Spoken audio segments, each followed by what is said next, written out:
The reason y'all can't score and read the floor like SGA does is because you lack the wisdom. So throughout this entire video, first, take notes. And also notice how SGA's decisions are not based off just the person in front of him, but the people who are behind the person that's in front of him.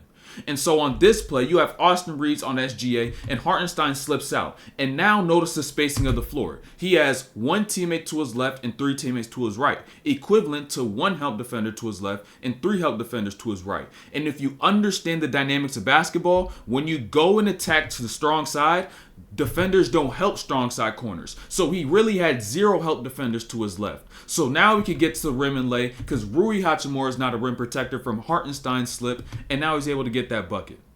After SGA gets the ball back from Jalen Williams, pay attention to what happens on the baseline. You have Hartenstein who's now going to go from the right side to the left, and now notice the commonality in spacing. He has one person to his right and three people to his left. And so what direction is SGA going to work towards?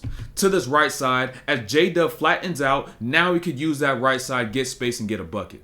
But now at the end of the second quarter, you now have two help defenders to both sides for SGA. So what should he do and what direction should he go?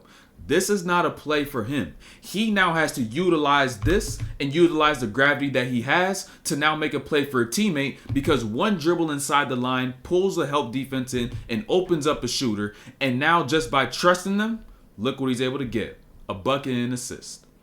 If you watch the Thunder play, anytime you see Isaiah Joe at the free throw line, that means they're going to run a slip and pop. And so for the Lakers, with this being two guards, they're going to end up switching this, which also means that for SGA, they're not going to play help because Isaiah Joe is a shooter. So on his drive, his read is no longer the first level in Isaiah Joe. It's going to be that next level in Braun with Lou Dort. So when he gets left, Braun commits and he just kicks the ball out, Lou Dort with the shot, and he knocks it down. Now another action with SGA and Isaiah Joe. Now SGA gets D-Lo, and here he's in an ISO. So now let's read the floor. To his right side, you got Isaiah Joe, the shooter. So Cam Reddish is guarding the shooter. So if there's a gap, Cam is not going to be able to plug that because he's guarding the shooter. But now if you look to the left side, you got Braun on the block. And Braun is going to sit there on the block because three, they're willing to give the ball up to. So SGA is not going to want to go left. And if he wants to go right, he's going to have to create a gap. How? Leading D-Lo to the left to then get back right, where now Cam Reddish is forced to only dig, and now SGA has room to get that floater. In this situation, what made SGA pass the ball to J-Dub on the wing and got him an open three, and he knocked it down? You got to watch one person, and that's Braun. With Braun being the help defender, notice four things. 1, he's behind the line of the pass. 2, his body is vertical.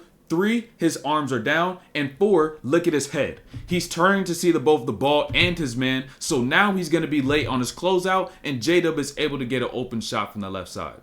At the end of the third quarter, SGA now has 3 help defenders to his left and 1 to his right. But Braun is up the line playing help at the elbow for somebody who's in the corner. And what Oklahoma is now going to do is run a little motion to try to confuse LA and get them out of where they are. But regardless, the Lakers still zoned up through all this movement. So where could SGA go? He can't go right, he can't go left, but he has this one thing that he added to his bag this summer, which is this right here.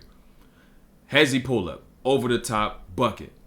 I just want you to notice SGA's patience on this play along with the spacing. So once he gets this handoff, he has 13 seconds on the shot clock. He keeps it, waits, Christie on him. Hartenstein slips out, waits for the spacing to be established. Has AD flooded on that block, not following Hartenstein. So what does SGA do, knowing if I go right, I see a rim protector. If I go left, Braun's over there on that help?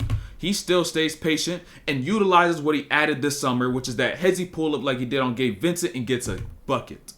If you use your screener, it'll make your reads so much easier. So off this miss by Rui, Hartenstein gets the rebound, runs the middle of the floor. And now pay attention to what Hartenstein's now going to do. AD is supposed to guard Hartenstein. And so what Hartenstein does is he sprints from the left side to the right and Varejão's that screen. And as he Varejão's that, notice where his defender is, AD.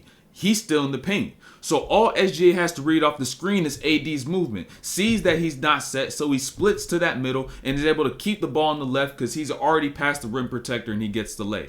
Now, even off of a made bucket right here by Rui, notice how they're going to take advantage of the same dynamic of how defenses are slow to get back, make or miss. Take note of that. I guarantee you're going to get a lot of easy buckets. So notice this connection between Hartenstein and SGA right here. Hartenstein brings his right arm out to let SGA know, I'm going to go set you another one. So look at AD's demeanor. Look at his body language. He's relaxed. So boom, he sprints into that, Verjão's that right to left, and now SGA gets off that, splits the screen once again, and his read now becomes Gabe Vincent because he's already about to get past AD. He's got him opened up completely. So what does Aaron Wiggins do, who Gabe Vincent is guarding?